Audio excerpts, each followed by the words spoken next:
Hello, welcome to my channel students. आज के class में हम लोग सीखेंगे आईटी डिवाइसेस के बारे में, कंप्यूटर का यूजेस के बारे में, कंप्यूटर में हार्डवेयर और सॉफ्टवेयर क्या होता है, सीपीयू क्या होता है और सीपीयू के कौन-कौन से मेजर सेक्शन हैं। तो जैसा कि आपको मैंने बताया था कि मैं आपको हिंदी वॉइस में स्टेप बाय स्टेप बताते जाऊंगा और इस तरह से मैं आपको रेडी कर रहा हूँ जॉब के लिए। यहाँ पे हम लोग सीख रहे हैं how to operate computer, how to do official work by computer and अगर आप बिगनर हैं तो मैं आपको बनाने जा रहा हूँ प्रोफेशनल। तो चलिए स्टार्ट करते हैं। सबसे पहला है आईटी डिवाइसेस। आईटी मीन्स होता है इंफॉर्मेशन टेक्नोलॉजी। इसमें कुछ डिवाइसेस का यहाँ पे मैं आपको नाम बता रहा हूँ। जैसे कि यहाँ है लैपटॉप एंड नोटबुक। आप यहाँ देख पा रहे हैं लैपटॉप। लैपटॉप क्या है? लैपटॉप एक ऐसा कंप्यूटर है जो पोर्टेबल है, मतलब कभी भी आप उसको फोल्ड या अनफोल्ड कर सकते हैं। और साथ में यह पर्सनल कंप्यूटर है जिसको इस तरह से डिजाइन किया गया है कि आप अपने लैप पे यानी कि हथेली पे इसको आसानी से रख करके काम कर सकते हैं, इसीलिए इसका नाम लैपटॉप भी रखा गया। अगर आप इसको देखें तो बैटरी या पावर सप्लाई है ना, या बोथ दोनों से चला सकते हैं और इसको कहीं भी ले जाना हो तो इजीली आप इसको सूटकेस में एक्सेस कर सकते हैं। इस तरह से अगर देखा जाए तो दूसरा आपका है नोटबुक। नोटबुक जो होता है वो लैपटॉप से छोटा होता है और हल्का होता है। इसमें लैपटॉप के इतना पावरफुल नहीं होता, लैपटॉप के इतना वर्क आप नहीं कर सकते नोटबुक में, बट बहुत सारे लोग नोटबुक पर भी काम करते हैं। तो अब है नेक्स्ट पीडीए। पीडीए मीन्स होता है पर्सनल डिजिटल असिस्टेंट। यह एक तरह का हैंडहेल्ड कंप्यूटर है जिसका आप यहाँ पे फिगर देख रहे हैं। ये हाथ में रख करके आप आसानी से यूज कर सकते हैं, इसलिए इसको हम लोग पाम टॉप के नाम से भी जानते हैं। अगर आप इसको देखें तो जैसा स्मार्टफोन आज के डेट में वो यूज कर रहे हैं, तो उसी तरह से इसमें भी एक टच स्क्रीन होता है और साथ में मेमोरी कार्ड लगा हुआ है जिसमें कि आप डेटा को स्टोर कर सकते हैं। बहुत सारे ऐप्स होते हैं जो कि इस पे आप इंस्टॉल करके अपना काम कर सकते हैं। इवन आप यहाँ पे एक पेन भी देख रहे हैं, इस पेन के द्वारा भी टच करके इस पे काम किया जाता है। और यह हमें क्या-क्या काम करने के लिए बनाया गया है, किस-किस कामों में हम पीडीए का यूज कर सकते हैं। तो यहाँ पे बताया जा रहा है कि यह पर्सनल इंफॉर्मेशन मैनेजमेंट फंक्शन के रूप में काम करता है। मतलब पर्सनली अगर आपको कैलेंडर यूज करना है या कोई मीटिंग का अपॉइंटमेंट बुक करना है या कोई एड्रेस बुक बना रहे हैं या कोई कैलकुलेशंस का वर्क करना है, कुछ हल्का-फुल्का नोटपैड का यूज करना है, तो आप आसानी से पीडीए में कर सकते हैं। तो आपने अभी देखा आईटी डिवाइसेस के बारे में। इसमें एक और डिवाइस है जिसके बारे में आपको बता दूं, उसका नाम है टैबलेट पीसी। टैबलेट पीसी या सिंपली इसको हम लोग टैबलेट कहते हैं और इसका फिगर आप यहाँ पर देख रहे हैं। इसको देखा जाए तो यह मोबाइल से बड़ा और कंप्यूटर से यानी कि लैपटॉप से छोटा होता है। इसमें एक फ्लैट टच स्क्रीन है ना, और इसको अलग-अलग कंपनियां अलग-अलग स्टाइल में बनाती है। इसमें भी आप डिजिटल पेन या टच करके काम कर सकते हैं। जैसे आप स्मार्टफोन में देखते हैं ना, वर्चुअल ऑन स्क्रीन कीबोर्ड आता है, उसी तरह से इसमें भी ऑन स्क्रीन कीबोर्ड भी आएगा और साथ में अगर आपको एक्स्ट्रा कुछ टाइप करना है तो आप इसमें अलग से भी यूएसबी कीबोर्ड अटैच कर सकते हैं।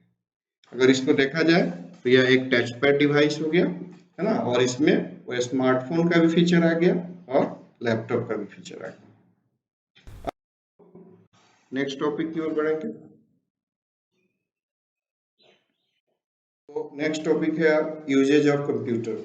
इट मीन्स कि आज के डेट में अगर देखा जाए तो कंप्यूटर एक जनरल पर्पस टूल हो गया है ना। कोई भी वर्क करना, ऑफिशियल वर्क, घर का वर्क है ना, एग्जाम की तैयारी या बहुत सारे ऐसे वर्क्स हैं, वैरायटी ऑफ जॉब्स हैं जो कि आप कंप्यूटर के माध्यम से कर सकते हैं। उसके लिए अलग अलग सॉफ्टवेयर डेवलप किए गए हैं। जैसे आप मोबाइल में देखते हैं ना, अलग अलग वर्क के लिए अलग अलग आप एप्स यूज करते हैं, ठीक उसी तरह से इसमें भी है। तो आइए देखते हैं कि हम कंप्यूटर का यूज कहाँ कहाँ कर सकते हैं। तो यहाँ लिस्ट दिया गया है: scientific research, office management, internet, book publishing, medicine, mathematical calculations, bank, travel, telecommunication, defence, even e learning, जैसा कि अभी आप पढ़ रहे हैं, एक कंप्यूटर का यूज करके ही पढ़ रहे हैं। एग्जामिनेशंस, बिजनेस, अकाउंटिंग, कम्युनिकेशन, इन सारे जगहों पे हम करते हैं। अब आते हैं हम नेक्स्ट टॉपिक पे, that is hardware and software. अगर आप देखें तो कंप्यूटर को बेसिकली दो पार्ट में डिवाइड कर सकते हैं हम लोग। पहला हो गया हार्डवेयर और दूसरा हो गया सॉफ्टवेयर। तो हार्डवेयर क्या है? तो the physical component of a computer, computer का जो फिजिकल कंपोनेंट है जिसको आप टच कर सकते हैं, है ना, वो सब हार्डवेयर है। And there are many different kinds of hardware. Hardware के बहुत सारे प्रकार हैं, है ना, जो आपके कंप्यूटर के इनसाइड इंस्टॉल रहता है या आप बाहर से भी कनेक्ट कर सकते हैं। तो इसमें कौन कौन से डिवाइस हैं? तो सबसे पहला आप देख रहे हैं माइक्रो प्रोसेसर है, उसके बाद आईसी है, फिर हार्ड डिस्क है, फिर ऑप्टिकल डिस्क है, मॉनिटर है, कीबोर्ड है, प्रिंटर है, प्रोजेक्टर है, या बहुत सारे डिवाइसेस जो कि हार्डवेयर में आता है। नेक्स्ट है सॉफ्टवेयर। सॉफ्टवेयर क्या है? सॉफ्टवेयर ऑल्सो कॉल्ड प्रोग्राम, है ना, सॉफ्टवेयर को हम लोग प्रोग्राम भी कर सकते हैं। इट मीन्स कि अगर कुछ डिफिनेशंस अगर आप देखें तो software is the collection of programs and consist of a series of related instructions. It means कि जो भी वर्क आपको करना है, जो भी कंप्यूटर को इंस्ट्रक्शन देना है, वो सब हम लोग प्रोग्राम के माध्यम से कंप्यूटर में सेट करते हैं, जो सॉफ्टवेयर कहलाता है। और अलग अलग वर्क के लिए अलग अलग सॉफ्टवेयर डेवलप किए गए हैं। अगर आप देखें तो you interact with a program through its user interface. मतलब आप जब कंप्यूटर पे कोई भी वर्क करते हैं, सॉफ्टवेयर पे वर्क करते हैं, तो एक यूजर स्क्रीन आता है ना, तो जैसा उसमें वर्क करने का पहले से सेट किया हुआ है, ठीक उसी तरह से आप उस पर वर्क करते हैं और वो ऑपरेशन कहलाता है। इट मीन्स आप कंप्यूटर को ऑपरेट कर रहे हैं। इट मीन्स कि अगर आप डेटा इंटर करते हैं, है ना, तो उसके बाद आपको क्या करना है? इंस्ट्रक्शन देना है। एंड आफ्टर इंस्ट्रक्शन जो भी रिजल्ट होगा वो कंप्यूटर के स्क्रीन पे डिस्प्ले करेगा। आप चाहें तो उसे प्रिंट आउट ले सकते हैं, आप चाहें तो उसको हार्ड डिस्क में, पेन ड्राइव में सेव करके रख सकते हैं। अब आप यहाँ देखिए डिफरेंट टाइप्स ऑफ सॉफ्टवेयर का, है ना, नाम दिया हुआ है। जैसे कि ऑपरेटिंग सिस्टम, जैसे एमएस डॉस है, विंडोज है, लाइनेक्स है, यूनिक्स है, इवन आप मोबाइल में एंड्रॉयड यूज कर रहे हैं, है ना, तो ये सब सॉफ्टवेयर है। MS Word, MS Excel, PowerPoint, Tally, Tally जो अकाउंटिंग सॉफ्टवेयर है, फोटोशॉप जो हम लोग फोटो एडिटिंग के तौर पे यूज करते हैं इसको, तो ये सब सॉफ्टवेयर है। अब नेक्स्ट है टॉपिक सीपीयू। सीपीयू जिसका फुल फॉर्म होता है सेंट्रल प्रोसेसिंग यूनिट। अगर आप यहाँ देखें तो यहाँ बताया जा रहा है कि the CPU is the brain of a computer. CPU क्या है? CPU brain of a computer, computer का ब्रेन है। Its primary job is to run program. CPU का मेन काम क्या है? प्रोग्राम को रन करना and control the operation. Computer में जितने भी वर्क होते हैं उन सबको कंट्रोल करना। कंप्यूटर में बहुत सारे कंपोनेंट्स होते हैं, जैसे मेमोरी, कीबोर्ड, प्रिंटर, उन सबको कंट्रोल करने का काम सीपीयू का होता है। और सीपीयू जो स्मॉल कंप्यूटर, इट मीन्स कि माइक्रो कंप्यूटर में जो हम यूज करते हैं उसमें सिंगल माइक्रो प्रोसेसर होता है। बट जो लार्ज कंप्यूटर है, जो mini computer, main frame computer, super computer, जिसके बारे में हम लोग पिछले क्लास में पढ़े थे, तो उसमें डिफरेंट, इट मीन्स कि मेनी माइक्रो प्रोसेसर लगाया जा सकता है और प्रत्येक माइक्रो प्रोसेसर का स्पेसिफिक जॉब होगा। इट मीन्स कि अलग अलग वर्क होगा। अगर आप माइक्रो प्रोसेसर को देखें तो माइक्रो प्रोसेसर क्या किस के द्वारा बना है? तो उसमें है control unit, arithmetic, logic unit. और जब आप माइक्रो प्रोसेसर से रैम को, इट मीन्स की मेन मेमोरी को जब ऐड कर देते हैं तो वह सीपीयू बन जाता है। और सीपीयू के बेसिकली 5 फंक्शन हैं जो यहाँ पे लिस्ट करके दे रहा हूं मैं। तो सबसे पहला है आप इसमें डेटा को इनपुट करेंगे, देन उसमें जो मेमोरी है रैम, उसमें डेटा स्टोर होगा, एंड देन जो भी इंस्ट्रक्शन देंगे उसके अकॉर्डिंगली क्या होगा? प्रोसेसिंग होगा। देन फाइनली आप रिजल्ट प्राप्त कर सकते हैं और वो आउटपुटिंग कहलाएगा। और इन सारे कार्यों को करने के लिए कंट्रोल यूनिट है ना, जो कंट्रोलिंग का काम करता है। तो अगर इस ब्लॉक डायग्राम को देखें तो यहाँ पे बताया जा रहा है कि कैसे कैसे आपका सीपीयू वर्क करता है।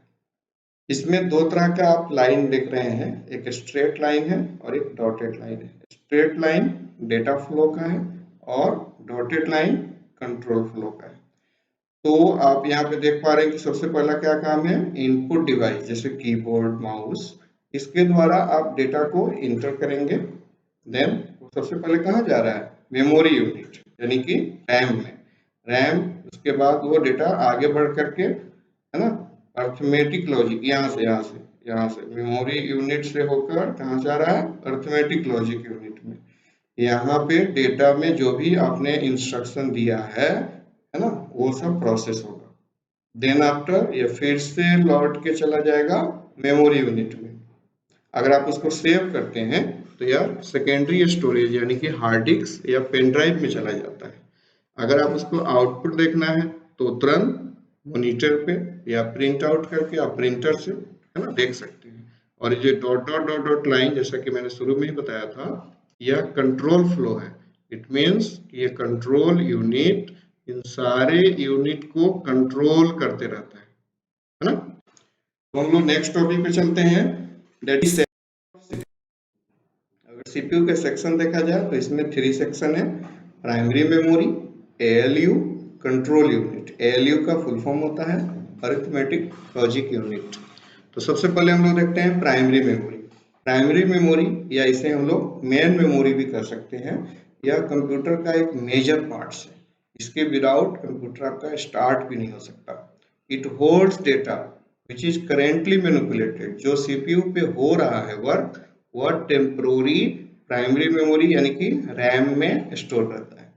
इसमें कंप्यूटर को ऑपरेट करने के लिए जो ऑपरेटिंग सिस्टम आपने इंस्टॉल कर रखा है, जैसे कि MS-DOS या विंडोज या लाइनक्स, यूनिक्स, उसके भी कुछ ऑपरेशन करने के जो कमांड्स होते हैं वो टेम्पोररी वहाँ रहता है। और यहाँ पे फिर से बताया जा रहा है कि प्राइमरी मेमोरी को हम लोग रैम के नाम से, रैम यानी कि रैंडम एक्सेस मेमोरी। अब हम लोग देखते हैं ALU को। ALU जिसका फुल फॉर्म होता है अर्थमेटिक लॉजिक यूनिट। यह एक ऐसा प्लेस है जहाँ पे जो भी इंस्ट्रक्शंस, इट मीन्स जो भी आपने कमांड दिया, जैसे कॉपी करना है तो आप Ctrl+C किए तो वह कमांड यहीं पे एग्जीक्यूट होता है। कहाँ, ALU में। ऑल कैलकुलेशंस आर परफॉर्म, जितने भी कैलकुलेशंस हैं, कंपेरिजन्स हैं, जैसे डिसीजन लेना है ना, तो वो काम भी ALU के द्वारा होता है। डेटा जिस पे डेटा को प्रोसेसिंग करना है वो प्राइमरी मेमोरी यानी कि रैम से ALU में आता है और प्रोसेस होने के बाद फिर से वो प्राइमरी मेमोरी में चला जाता है। इट मीन्स कि अगर देखा जाए तो फाइनल अगर रिजल्ट को शो कराना है तो उसके लिए हम लोग मॉनिटर या प्रिंटर का यूज करके डेटा को शो करा सकते हैं। अब आता है नेक्स्ट टॉपिक जिसका नाम है CU। CU क्योंकि CPU का एक मेजर सेक्शन है, कंट्रोल यूनिट, बिकॉज इसके बिना तो आप सिस्टम को कंट्रोल ही नहीं कर सकते। बिकॉज कंप्यूटर क्या कैसे काम करता है, एक सीक्वेंस में काम करता है, क्यू में काम करता है। तो CU का क्या वर्क है, तो this unit is responsible for controlling the entire working of the computer. Computer पे जितने भी वर्क होते हैं, जैसे टाइमिंग का, है ना, कंट्रोलिंग का, जैसे आप देखते होंगे ना कि अगर किसी डेटा को डाउनलोड कर रहे हैं तो उसमें टाइमिंग दिखाता है कि इतना समय और लगने वाला है ना, तो वो कंट्रोल यूनिट के द्वारा ही उसे कंट्रोल किया जाता है, कैलकुलेशन किया जाता है। ठीक है, तो यहाँ पे हम लोगों ने इन सारे टॉपिक देख लिया। अब आपका एक्सरसाइज ऑफ द डे आता है कि आज आपने क्या पढ़ा और कौन कौन से टॉपिक्स है ना जो आपने उसको देखा है, उस पर कौन कौन से क्वेश्चंस हैं। तो इन सभी क्वेश्चंस को आप बनाते चलेंगे। बेटर एजुकेशन के लिए एक्सरसाइज करना जरूरी होता है। Thanks for watching my video and हम फिर से मिलते हैं नेक्स्ट क्लास में। Thank you.